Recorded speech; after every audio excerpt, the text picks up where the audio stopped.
Good afternoon. I'm Scott Sagan, the co-director of the Center for International Security and Cooperation and professor of political science. And it's my pleasure to invite you to this seminar today with Miriam Barnum. Miriam is a postdoctoral fellow funded by the Stanton Foundation here at CSAC. She received her PhD from the Department of Political Science and International Relations at the University of Southern California, where she was also a US-Asia Grand Strategy Predoctoral Fellow, which is where I first met you, and the Director of Data Science for the Security and Political Economy Lab at USC. Before working on her PhD at USC, she worked as a research assistant in the National Security Office at the Los Alamos National Laboratory in New Mexico. She'll be an assistant professor at Purdue University, and she'll be talking on her book project and a portion of it today. So please join me in welcoming Miriam.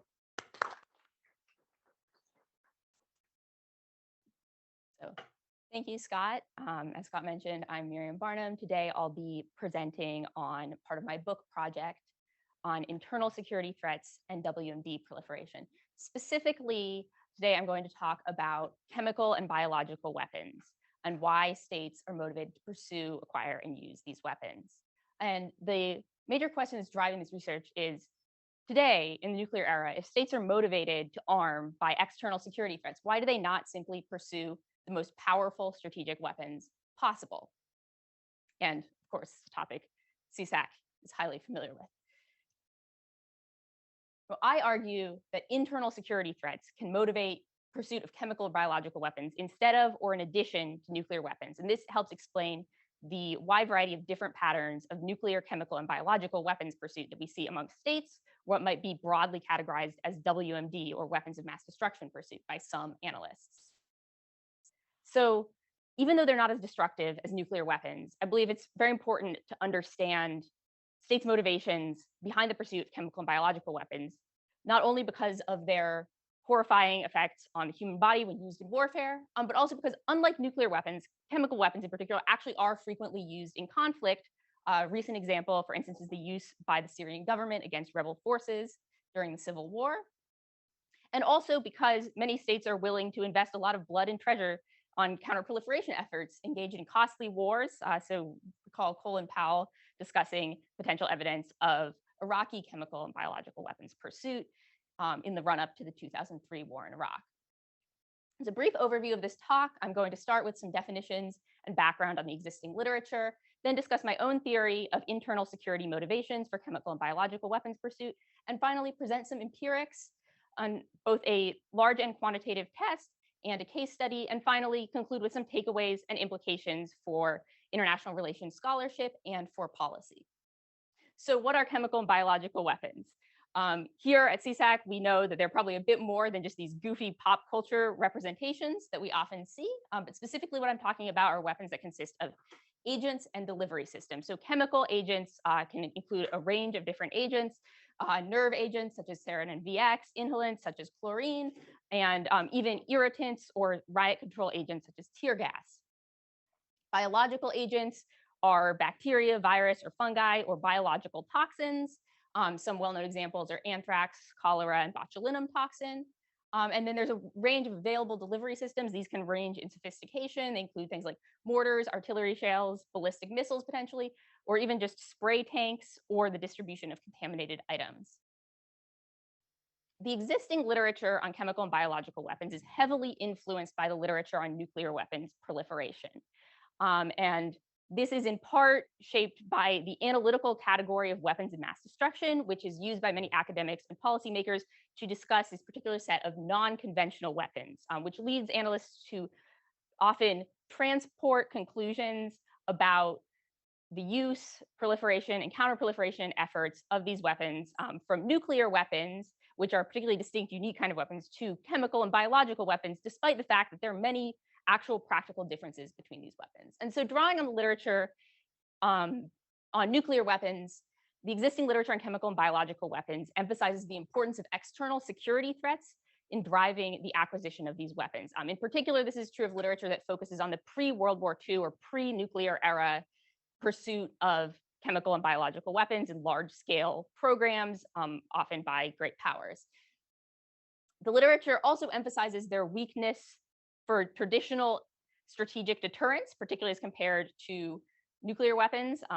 These weapons are often much more covert, it's more difficult to attribute attacks, and they're simply less destructive in general. And finally, the literature focuses on the norms and legal structures prohibiting or discouraging use of these weapons. However, there isn't as much focus on why states would actually choose to acquire these weapons in contrast to nuclear weapons. An attempt to reconcile this is the concept of the so-called poor man's atomic bomb. That is, nuclear weapons are inherently more desirable, but not every state may be able to muster the necessary resources to achieve the scientific and technological feat of acquiring nuclear weapons. And the sort of most systematic attempt to address this concept of poor man's atomic bomb comes from Michael Horowitz and Neil Narang. It's the only sort of cross-country quantitative study to date of chemical and biological weapons pursuit. And they argue that there's a potential for strategic substitution between nuclear, chemical, and biological weapons. I push back against this framework by noting, again, that we see a wide range of different combinations of WMD options pursued, and that internal security threats are a neglected or under-theorized contributor to states' motivations to pursue these weapons. So breaking down my theory of internal security motivations, I draw on a distinction that Greg Koblenz highlights as particularly important to thinking about proliferation, and that is a distinction between national security and regime security. So Koblenz points out that when we think about proliferation, the large literature on nuclear weapons has focused on international security concerns. It is focused on international political concerns, such as potential prestige or influence that states can gain through a nuclear weapons program. And it's focused on domestic political concerns surrounding nuclear weapons program. But there's the under-theorized category of domestic security concerns that hasn't been addressed. And so national security concerns are the traditional threats to state survival that international relations scholars are often concerned with. These threats could come from conventionally powerful adversaries or adversaries armed with their own weapons of mass destruction. In contrast, regime security threats are not threats to the survival of the state as a whole, but rather to the continued persistence of a particular governing regime within the state. And these threats could come from elites within the regime in the form of a coup d'etat. They could come from the general population in the form of domestic uprisings, which have the potential to escalate into rebellions and civil war and potentially overthrow the government. And I argue that several specific distinguishing technological features of chemical and biological weapons make them better suited to address regime security threats. So the first feature is destructiveness. Chemical and biological weapons are generally less destructive than nuclear weapons. We're all sort of familiar with the massive destructive power of nuclear weapons. Even so-called low-yield nuclear weapons can be highly destructive. Chemical weapons can be very particularly targeted and limited, and biological weapons tend to fall somewhere in between chemical and nuclear weapons in that they might have the potential for uncontrolled spread. They might have the potential for causing severe disease, but they're not necessarily capable of as quickly creating as much destruction as nuclear weapons. The other distinguishing feature is the scale of the program necessary to effectively deploy a warfighting capability with these weapons. Chemical agents can often be synthesized or acquired relatively easily at relatively small scale. Nuclear weapons, of course, require massive scientific and technical investments, large-scale infrastructure. If you think of the scale of something like, for instance, the Manhattan Project, and biological weapons fall somewhere in the middle in terms of the necessary program scale, the degree of investment needed to successfully acquire capability that can actually be used. This part of the difficulties of acquiring biological weapons relative to chemical weapons have to do, again, with the risk of the friendly fire effects, the ability to control those, and with the ability to stabilize these agents for distribution or delivery to the target. And so these factors contribute to several distinct pathways towards chemical and biological weapons acquisition. The first is for use against internal security threats. So weapons that are less limited in their destructiveness, particularly their kinetic destructiveness, but can still be used to generate casualties, are often desirable for use on your own territory, a government's own territory or territory they wish to maintain control of without creating large-scale destruction. And so these weapons can be particularly effective for counterinsurgency. Additionally, they can be delivered very precisely in small quantities for assassination of, say, regime opponents. They can also be applied in so-called riot control, anti-protest, or crowd control capacities, including the use of non-lethal or incapacitating agents. These features might contribute to specific external security uses of chemical and biological weapons. In particular, states might view chemical and biological weapons as valuable for so-called in-kind deterrence. That is, these weapons aren't destructive enough to be a credible threat of retaliation against a nuclear attack, and they might be considered too destructive, too escalatory, or too stigmatized to use against a conventional attack. But if an adversary possesses their own chemical and biological weapons, it might be particularly credible to threaten retaliation with a chemical and biological weapons capability. And finally, there's the potential for substitution dynamics, which is partly what the poor man's atomic bomb theory touches on. So for external security reasons, if a state has limited resources, they might prefer to pursue chemical and biological weapons due to the smaller necessary program scale. But also if they're facing internal security concerns that cause the government not to want to distribute responsibility for weapons programs throughout the government, instead want to maintain relatively small consolidated programs that can be easily managed, even when a lot of state institutions have been sort of hamstrung in order to protect the governing regime. This is what we sometimes hear of as so-called coup-proofing the state, which damages the ability to manage large scientific, technical, complex programs, such as a nuclear weapons program. Iraq and Libya are particular examples where nuclear weapons programs struggled precisely because of some of these institutional constraints, whereas chemical and biological weapons programs, chemical weapons in particular, were able to succeed. So to recap, as I noted, both of these characteristics of chemical and biological weapons are a spectrum. And so chemical weapons tend to be the least destructive and require the smallest programs. Nuclear weapons, the most destructive, but also require the largest scale investments. And thus, I would expect that nuclear weapons, as a lot of the literature touches on, are primarily motivated by external security concerns. We don't really see a lot of domestic security uses for nuclear weapons. Chemical weapons, at the lower end of both these spectra, would be primarily associated with internal security motivations. And biological weapons, I would expect to be somewhere in between, because they fall somewhere in between the two other categories of weapons of both of these spectrums. So how do we find out if this is true? First, I conduct a quantitative analysis, and I engage in new data collection on the exploration and pursuit of chemical and biological weapons by all states between 1945 and 2010. I focus on this time frame because I'm interested in the relationship between chemical and biological weapons pursuit decisions and nuclear weapons pursuit decisions. So I choose to start with the beginning of the nuclear era, where states have this other potential, more powerful strategic weapons option.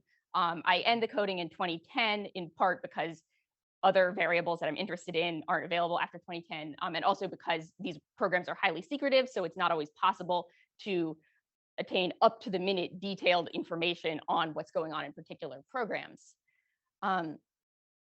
And I choose to break down my data collection into exploration and pursuit. So Horwitz and Narang only code a single variable pursuit. They cast a really, really wide net because they're doing the first quantitative study of chemical and biological weapons proliferation.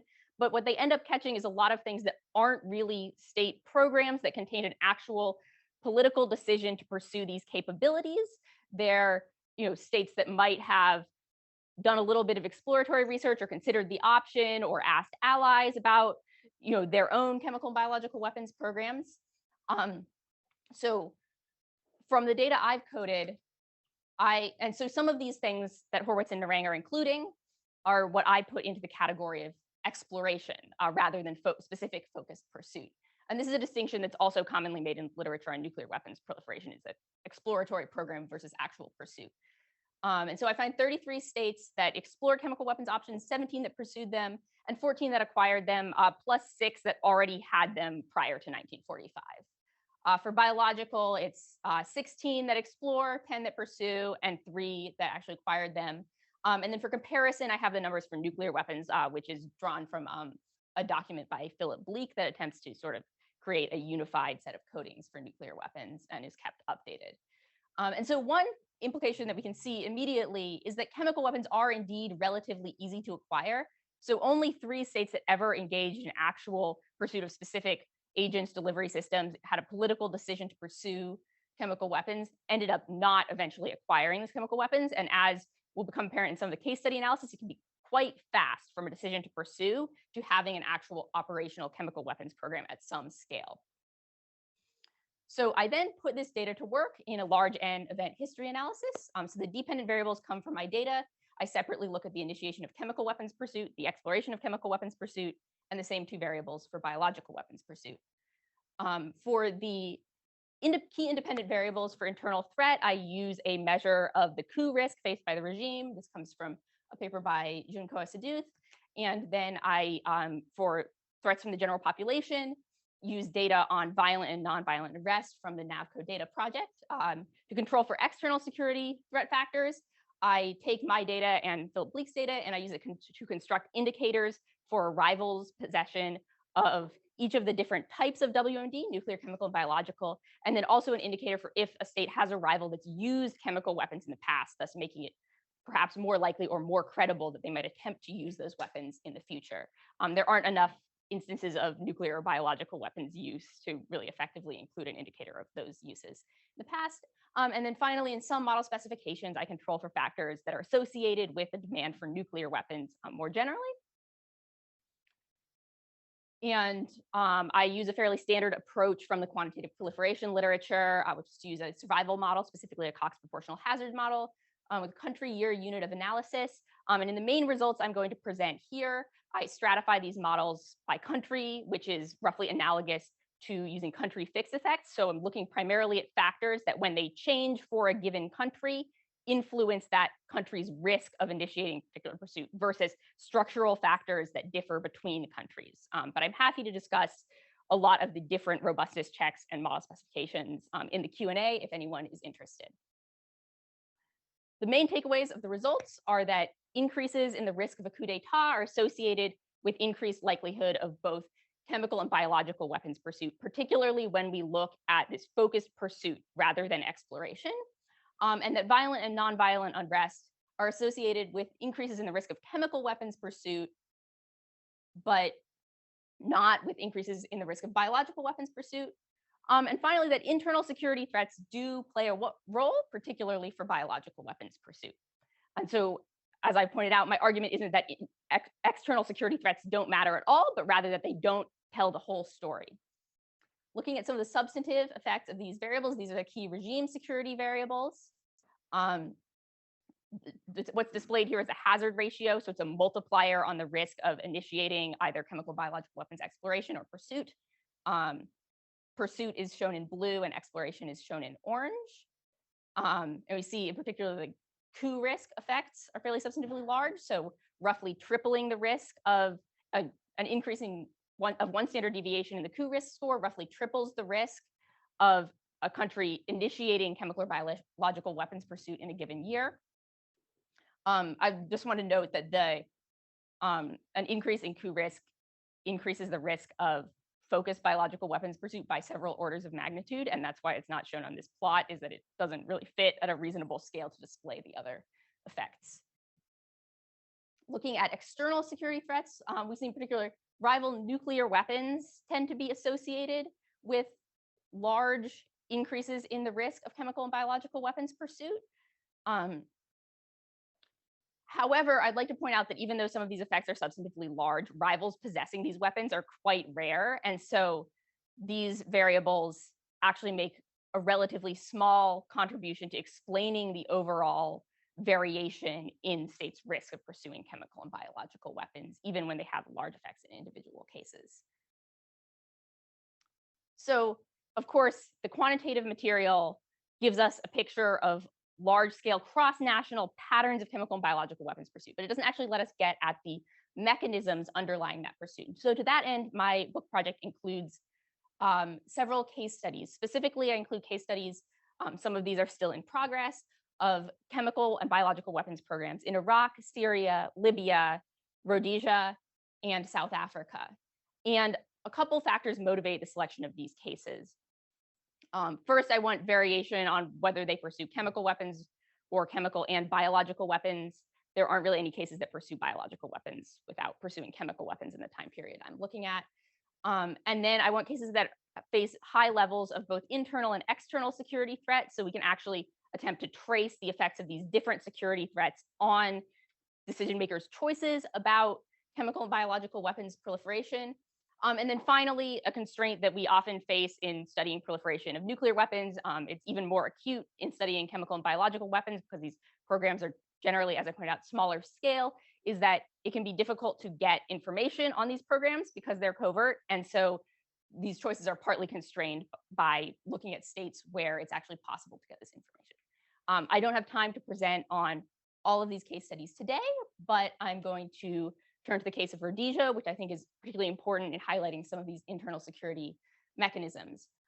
So in the early 1960s, Britain was negotiating the decolonization and independence of many of its African colonies. However, they wanted to do this with a plan for each of these former colonies to transition to majority rule. This is Ian Smith. He was the prime minister of British-controlled autonomous Rhodesia. He did not want the country to transition to majority rule. And so his government unilaterally declared independence under white minority rule from Britain in 1965. This launched a 15-year-long protracted conflict with Zimbabwean nationalist insurgents. So this is a map of Rhodesia and the different districts during the conflict. This is what is today Zimbabwe. So by about 1976, it became apparent that the conflict was entering a sort of stalemate phase, and the government began looking into more innovative counterinsurgency tactics. And so they had the special police, special forces, and created another unit within them called the Silas Scouts that did particular counterinsurgency operations. And these were the organizations that were in charge of the Rhodesian chemical and biological weapons program. In late 1975 was when proposals for this potential program as a means of counterinsurgency were circulated. By early 1976, these programs were sort of already in place with focused pursuit. Looking at the chemical agents that the Rhodesian Special Forces pursued, there was a focus on easily and quickly commercially available poisons and chemical agents that could be turned to counterinsurgency applications.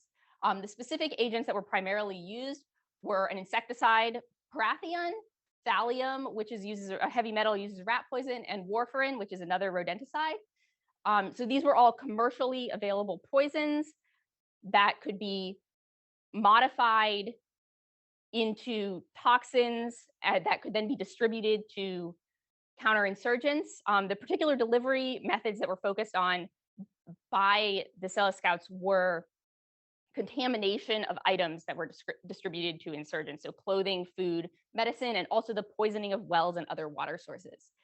The timeline for this, as I mentioned, is that the sort of exploratory documents were circulated in late 1975.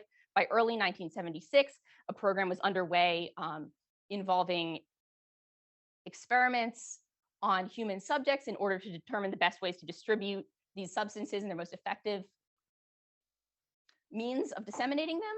This is a picture of the Silas Scouts fort at Mount Darwin, which is the location. There's an aerial photo and then a picture from the ground. The location where most of this testing was carried out. There was another facility where the production of contaminated items and the organization of their dissemination was undertaken. So by early 1976, we're undertaking these experiments. And by the beginning of 1977, there's a full-scale operation to create these contaminated items, disseminate the poisons. Testing on humans or testing on animals? Testing on humans. Prisoners. Yes. Captured insurgents. On the biological weapons side, the Rhodesian Special Forces used several agents, or at least explored their use. These include cholera, botulinum toxin, and anthrax. So as early as 1973, the government began attempting to use cholera. Now, this was likely acquired through a third party, probably the government of South Africa, rather than something that they cultured, developed, and figured out the dissemination of indigenously. This was used to contaminate wells and water sources used by rebel forces, primarily just across the border in Mozambique, where these rebel forces were established, had camps. And then in 1976, they experimented a little bit with using it actually inside the territory of Rhodesia. However, they weren't particularly successful because they attempted to contaminate flowing water sources, which rebels used to bathe, but these aren't particularly effective areas for cholera to be stable and grow and actually infect the rebel forces that were bathing there. But these campaigns, particularly the campaign of poisoning wells in Mozambique, were relatively effective in forcing the rebel forces entering Zimbabwe and operating certain parts of Zimbabwe to carry all their own water. Therefore, they weren't able to carry as much ammunition. They were weighted down. And so they weren't able to operate as effectively. And this acted as a bit of a force multiplier for the Rhodesian forces in these areas. In 1978 and 1979, there was increased exploration of using toxins such as botulinum toxin and also anthrax, which often primarily infects livestock, but also infects humans. These investments in exploring this indigenous capability to culture and deliver these agents occurred at sort of the most intense point of the fighting, where negotiations had begun, but it was really clear to the Rhodesian forces that they were not going to get what they wanted out of the agreement. And so they were attempting to increase their bargaining leverage by making conditions really bad for the insurgents, the local population, and the rebel forces. So in late 1978 and early 1979, Zimbabwe saw what is the largest human outbreak of anthrax recorded. And there's significant speculation that this is due to the use of anthrax as a biological agent by Rhodesian security forces. And several former Rhodesian officers, either in interviews or in their own memoirs, talk about this program. They say the use of anthrax spore to kill off the cattle of tribesmen was carried out in conjunction with the psychological suggestion to the tribespeople their cattle were sick and dying because of disease introduced into Zimbabwe from Mozambique by the infiltrating guerrillas. This highlights not only the potential use of anthrax, but the particular motivations behind biological weapons use and chemical weapons use for counterinsurgency. Is not only does it have effects on the actual targets, but it has psychological and morale effects of creating suspicion of the insurgent forces, lowering morale amongst the nationalists. Similarly, Jim Parker, a former officer of the Special Branch, notes that Selous Scouts teams had recently deployed anthrax spores to infect the cattle of Black tribesmen in certain areas of Zimbabwe. The purpose of the exercise was to limit the availability of food that troops could forage if a large ZIPRA, that's one of the counterinsurgent organization's force, invaded the country.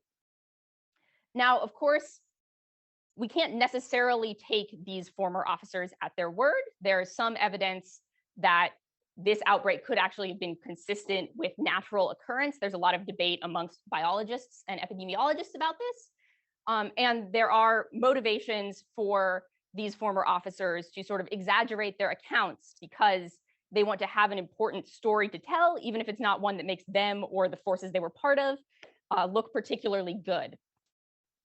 However, what is clear from these discussions is that the Rhodesian regime considered seriously using biological weapons for internal security purposes. And the debates over this really highlight some of the tensions surrounding domestic use of biological weapons that come from its sort of mid position on this spectrum of destructiveness. So even with the extensive use of cholera just across the border to inhibit insurgents coming into the country, there was somewhat of a moratorium against trying to use cholera domestically, precisely because of the concern about uncontrolled domestic spread. Similarly, with anthrax, it was actually debated at the Central Intelligence Organization, various proposals for using anthrax. It's not clear if any of them were ever carried out, but there was a lot of hesitance surrounding them because of the concerns about the risk of uncontrolled spread. So this is sort of a case where the domestic security threat was clearly motivating pursuit of biological weapons, but there are these complications and tensions surrounding whether biological weapons would actually be used for this purpose because of the potential risks, the difficulties of acquiring biological weapons that can be delivered effectively in this sort of context. This is just one illustrative case. I would be happy to talk about any of the other cases in the Q&A, particularly cases of states that pursued nuclear weapons simultaneously, such as I mentioned before, Libya and Iraq. But I'd like now to turn to some of the key takeaways from this research. So first of all, it's really important to disaggregate arming choices. And this goes beyond simply disaggregating the broad category of WMD that a lot of analysts like to use, which often leads to chemical biological weapons getting short shrift and to the misapplication or not very careful application of concepts, ideas, and lessons learned from the nuclear proliferation sphere. In terms of international relations theory, my research points to a couple important factors. First, it highlights an additional way that regime security or domestic political, specifically domestic security conditions can contribute to countries making suboptimal defense policy choices. So in this case, it's investing in these chemical and biological weapons that from an external security perspective aren't particularly useful. However, when we look inside the state, we can actually see that there might be good, important strategic rationales for these governments to pursue these particular weapons. And this contributes to larger literature on things such as omnibalancing, which is the pursuit of potentially externally suboptimal alliances for support against internal security threats. Additionally, it points to potential domestic sources of security dilemmas. So states may pursue chemical and biological weapons because they believe they will be valuable to deter or to use against domestic actors. However, adversaries of these states or potential rivals can't necessarily tell that all this arming is occurring to counter domestic threats, and so may engage in their own arming, either through conventional weapons or other WMD, that may then, again, provoke additional arming from other actors. On the policy side, I think this highlights some important factors we need to consider, both related to deterrence and related to non-proliferation and counterproliferation policy. So as I briefly mentioned before, often we tend to pin our counterproliferation hopes on regime change. There's always a dream that a different regime would prevent particular countries from pursuing nuclear weapons and or chemical and biological weapons. But efforts to undermine the regime that aren't successful actually create these domestic security conditions that can potentially lead to more incentives to pursue particular types of weapons. And so we need to be really careful in designing these policies. Additionally, policies that make it more difficult to acquire nuclear weapons might contribute to substitution towards chemical and biological weapons if some of these poor man's atomic bomb arguments are correct. Finally, turning to deterrence, we have here the 2022 National Defense Strategy, which contains the Nuclear Posture Review. And one salient point that a lot of people notice in the Nuclear Posture Review, the United States does not adopt a no first use of nuclear weapons policy. In particular, we maintain the option to use nuclear weapons to deter so-called non-nuclear strategic threats. There's a pretty strong belief that this includes potential biological weapons threats. However, if states are primarily pursuing biological and chemical weapons for domestic security purposes, it might not actually be necessary to maintain this nuclear deterrent against some theorized adversaries' theorized potential use of biological weapons in the future. So thank you all for your attention today, and I look forward to your questions. Great. I'm going to take the first question or two from CSAC fellows. Then I'll take it from the general audience here in the room, and also for those people, 33 people online, if you could put your questions into the Q&A function on Zoom, I'll be able to call on you as well. I could ask everybody to introduce themselves, both for Miriam's sake and for those people online. So Naomi first, and then Ian. Okay. Naomi and then Ian. I am Naomi Eagle. I'm a nuclear security postdoctoral fellow here at CSAC. Thanks, Miriam, for a great presentation. I wanted to ask you if you could say a little bit more about the differences between chemical and biological weapons pursuit in your theory and in your data set in particular, and sort of whether there's any sort of ordering in the sense of pursuing chemical weapons and then pursuing biological first versus chemical, and sort of if you could say a little bit more about sort of states that chose to pursue one and not the other, and just sort of trying to help disaggregate the CBW concept a little bit more. Great question. Thank you. So the sort of initial point, which is kind of relevant from the numbers I showed, is that biological weapons pursuit is a little more rare and successful acquisition is a little more rare. So both the pursuit and acquisition are in part shaped by the fact that it's a larger technological challenge and there's sort of more fears about the potential escape or uncontrollability of these agents. A lot of states during the sort of exploration phase are considering chemical and biological weapons together. It can be a bit more difficult to get biological weapons programs off the ground.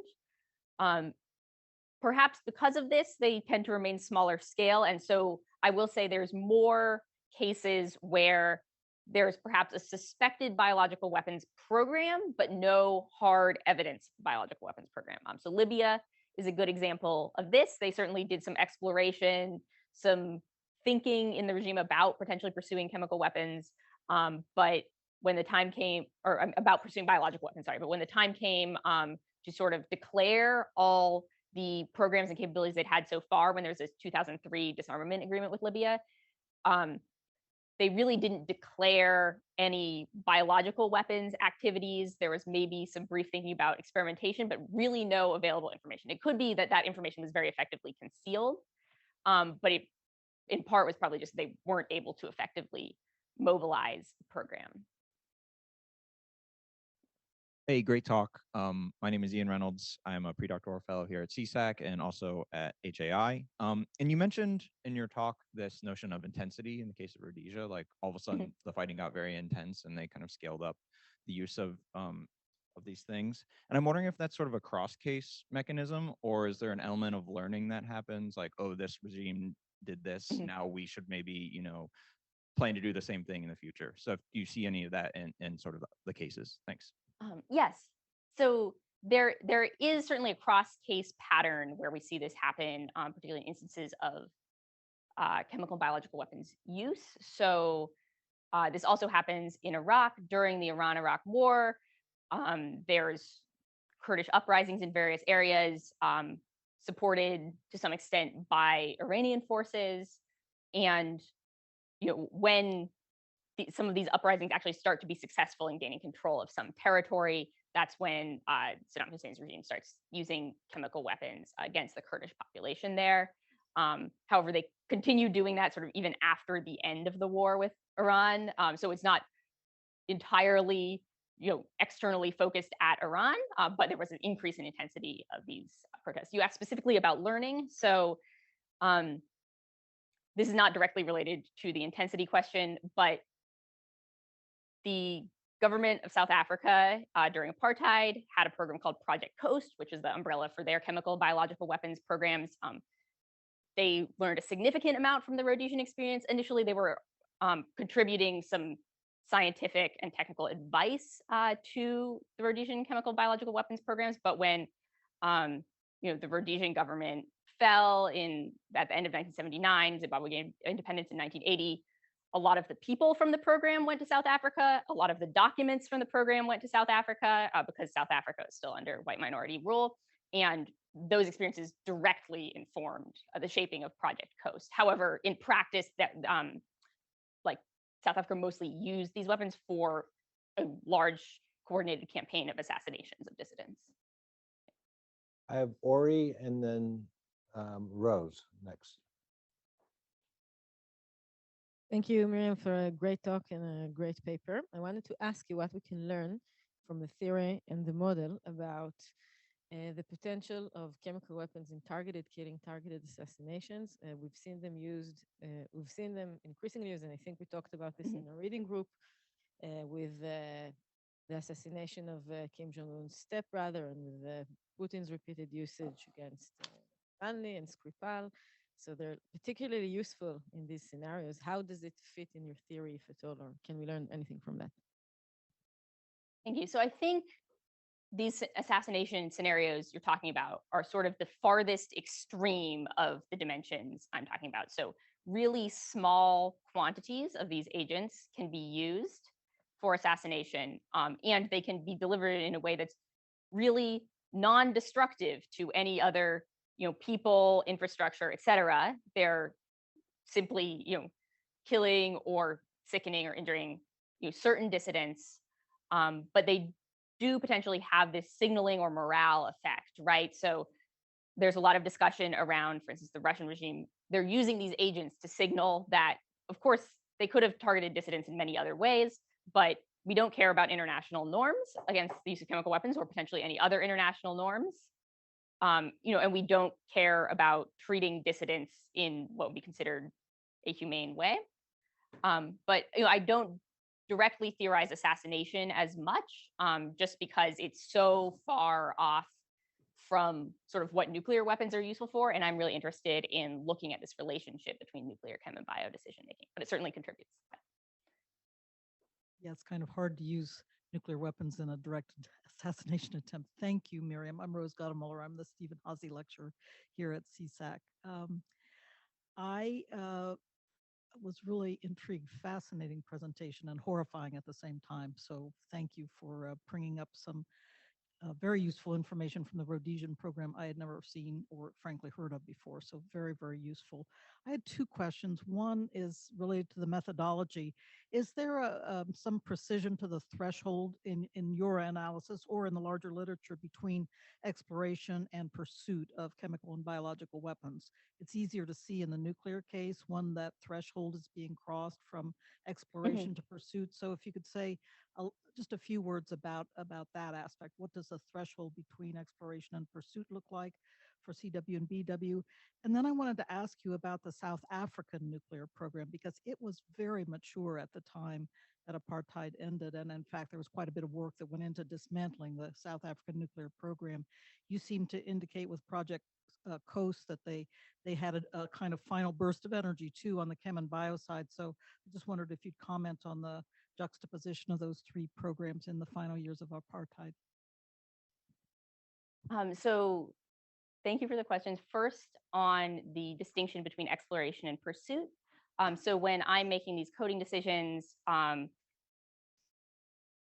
for an observation to be coded as pursuing chemical and biological weapons, they have to either be engaging in activity to acquire specific agents or delivery systems, so not just sort of generally thinking about chemical weapons or biological weapons, and or there has to be evidence that there was a political decision made that, yes, we want an offensive chemical and biological weapons program. This is to distinguish it from a lot of what gets picked up in Horowitz and Narang's data set, which is doing a little exploratory research. Maybe it's defensive, maybe it's offensive, or sort of general thinking about or discussion of chemical or biological weapons capabilities without actually making a decision to initiate a program or initiate pursuing specific agents. On South Africa, I want to clarify there's many people who are much more expert on South Africa's nuclear weapons program than I am, but I think this was a case where, both external and internal pressure were really increasing as we got toward the end of apartheid. The nuclear weapons program was obviously fairly externally directed and sort of oriented around the idea of, even if there's, an attempt to topple this regime, it would come supported by external actors.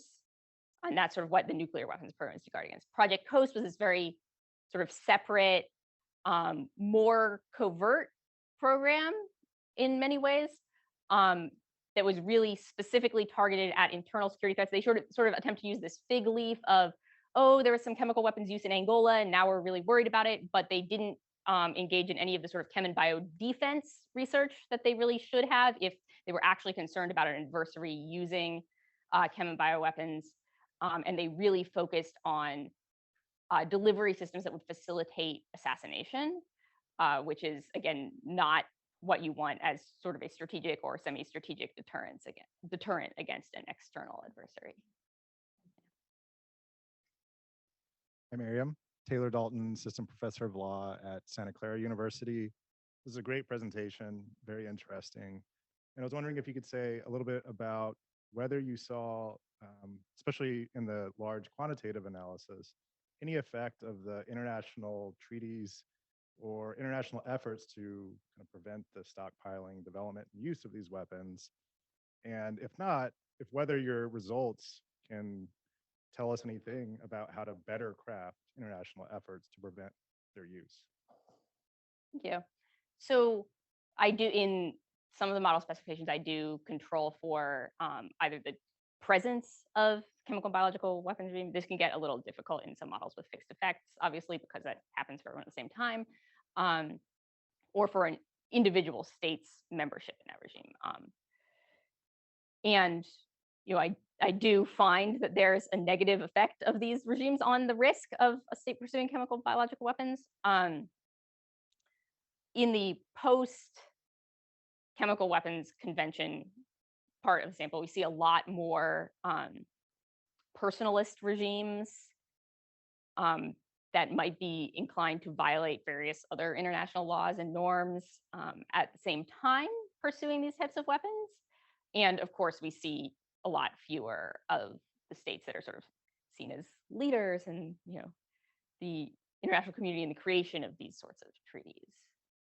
So there's a bit of a change over time in the types of states that are pursuing these weapons. I think it's part of a broader trend. So part of where, for instance, the Chemical Weapons Convention comes from is that the US and Russia have these massive stockpiles they built up during the Cold War, and no longer really see a use for them with the end of the Cold War. They have other more powerful strategic weapons and sort of come together to create the Chemical Weapons Convention.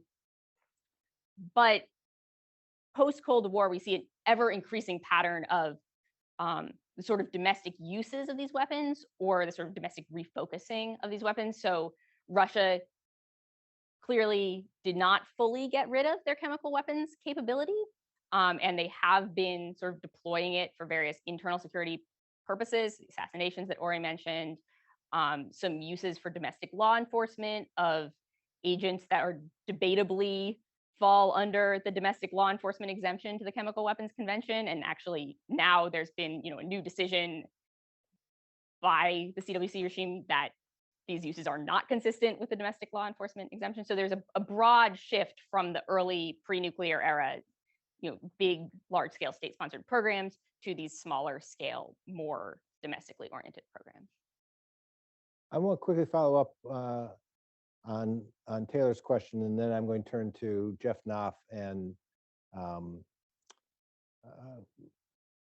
Megan Palmer, who are asking questions online.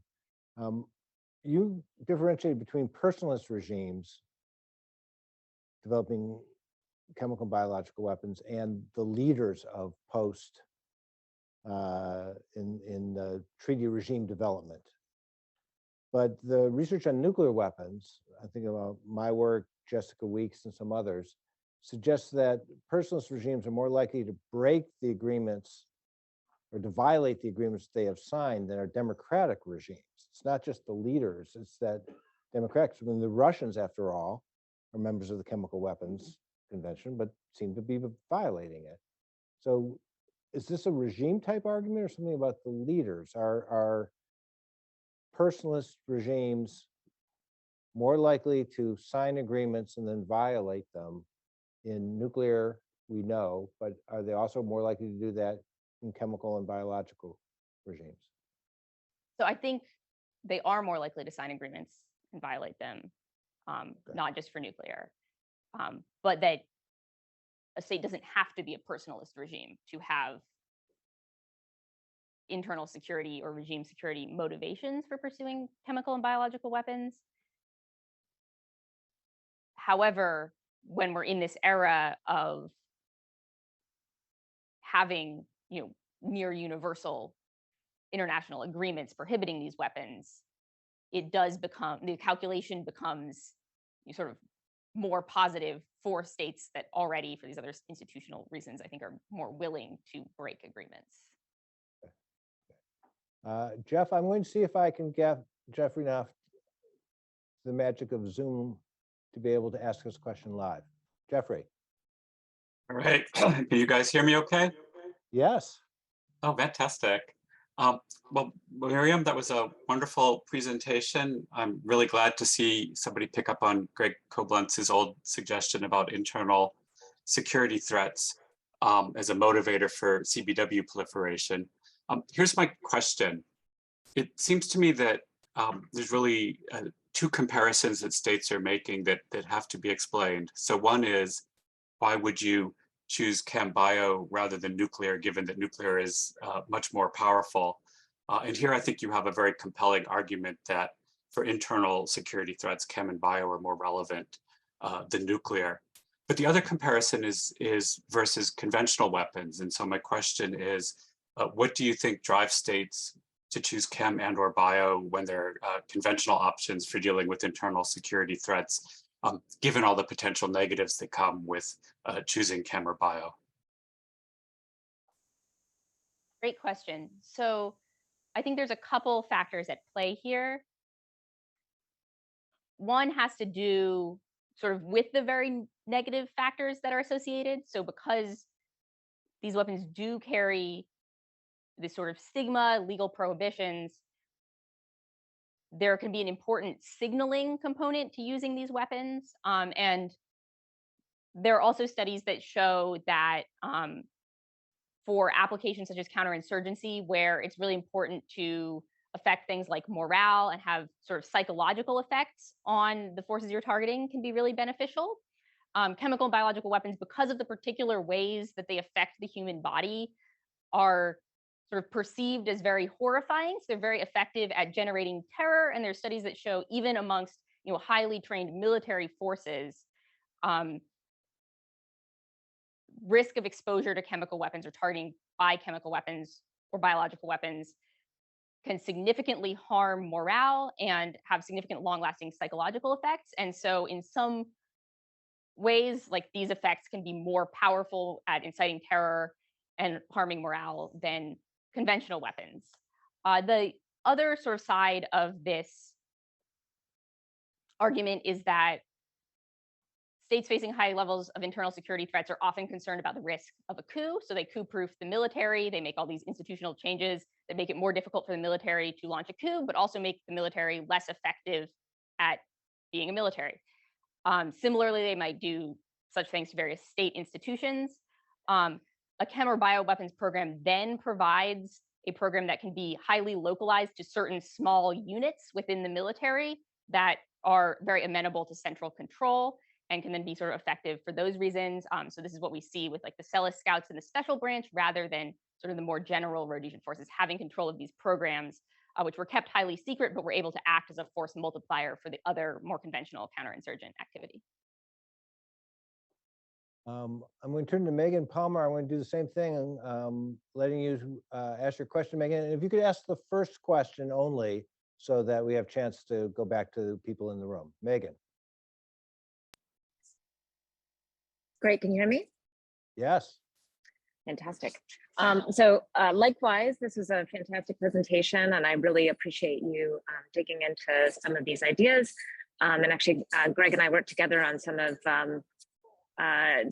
future scenario development around different potential uses. So it's great to see that picked up on. My question was how you expect new bio capabilities that could be more catastrophic, but perhaps not on the same time scale, to change the calculus of states today. I realize this is an extrapolation, but I'm curious how that would change your analysis.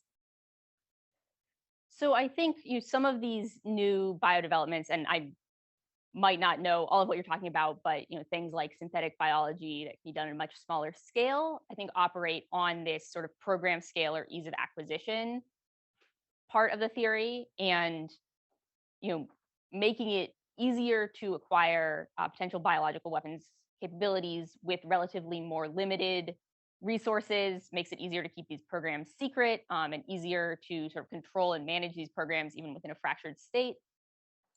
And so I think this does make them more attractive as options for regimes facing these sorts of internal security threats. It also, as many have noted, makes them potentially more attractive. Potentially, we should be more worried about non-state actors, terrorist groups, or the groups that are causing these internal security threats to pursue these weapons. I don't know how exactly the sort of calculations about the destructiveness and the timescale of the destructiveness of these weapons are going to play into this. And in part, it's because it's so difficult to predict, even for the actors that are trying to use these agents. And I think this, I tend to go back to something else that Greg Koblenz has worked on, which is a book on biological weapons and how truly difficult it is to effectively use them for strategic deterrence because of attribution issues, because of issues of controlling spread and predicting the effects, and because of the secrecy needed in order to effectively carry out an attack, which takes away sort of the signaling capabilities that are central to traditional strategic deterrence. Jason. Hey, Miriam, great thoughts. Specifically, I liked your response to Jeffrey's question. I thought you were spot on when it comes to the psychological aspect of the chemical weapons. As someone who's been through many decon lines, I know that feeling, unfortunately. Identify who you are for those people who don't know you, because they'll be wondering why you're going through these text lines. I'm a fellow of Miriam's here in CSAC and Air Force fellow. Spent some time doing many exercises in South Korea. Question for you with regard to reasons why states pursue particular weapons. So you talked about the pursuit to acquisition and the consideration of internal versus external threats that may drive states to select certain weapons for their security needs. However, in the exploration phase, have you came across in any of your case studies the requirement for maintenance, the logistical footprint, and specifically I define it as the safety, security, and reliability of certain weapons that may drive a state to pursue one over another? So in terms of maintenance, safety, security, and reliability, this I think is where we see a big difference between regimes that are facing a lot of internal security threats and regimes that aren't, right? So great powers in particular, right, invest in nuclear weapons programs. Often they're in very stable states that are able to have these big, in the whole nuclear enterprise in the US, for instance, right, is so much infrastructure, so much goes into that. And that's kind of necessary to have this large scale strategic program. A lot of these states that are, and it means that these states can effectively have a nuclear deterrent. A lot of these states that are facing these internal security threats really don't necessarily have the strongest state institutions, because there are a lot of incentives to keep various state institutions weak in order to prevent threats to the regime. Or, if they're expending a lot of military effort controlling, say, insurgents, they don't have the resources to put into these programs. And so even the nuclear weapons programs that these states are undertaking, if they're successful or to the extent that they're successful, often don't have the sort of safety precautions undertaken.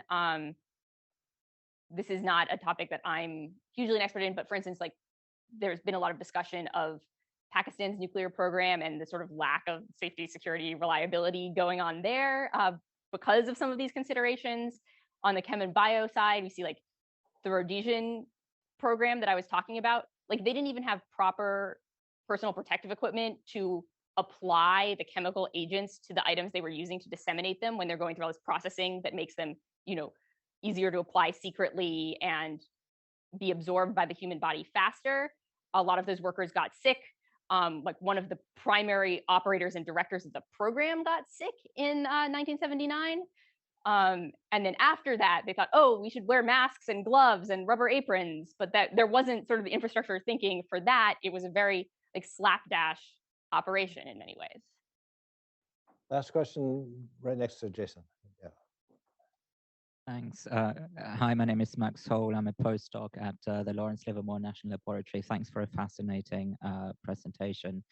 I guess my question is a little bit similar to the previous question. It's about what internal factors or internal security threats do you think are the most important in explaining why states might pursue a biological or a chemical weapons program? In other words, out of the various factors that you outlined on one of your slides, did you find any evidence that one of them was the most significant, sort of the most existential risk, perhaps, to a regime that explained why they went why they pursued biochemical weapons? Thank you. Thank you.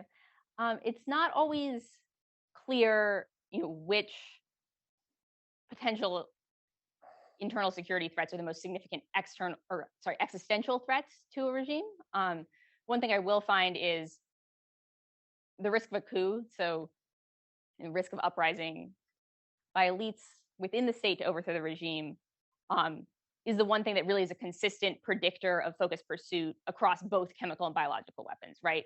And because of all these concerns about uncontrolled spread and the difficulty of distributing these agents, it's sort of apparent why regimes might be more reluctant to try and use biological weapons domestically. So in terms of sort of explaining all of this variation I'm talking about, the risk of a coup is really prominent. But when we look at use of chemical and biological weapons, chemical weapons in particular, it really is sort of large-scale domestic uprisings, getting to the point of either creating serious concern about the risk of a civil war or the risk of a sort of civil war supported by external actors or the actual outbreak of civil war, right? Like ongoing in Syria, for instance. With apologies to a couple of people in the chat room, including Jeff Knopf, who's asking another question. I think it is time, and please join me in thanking Miriam for this great talk.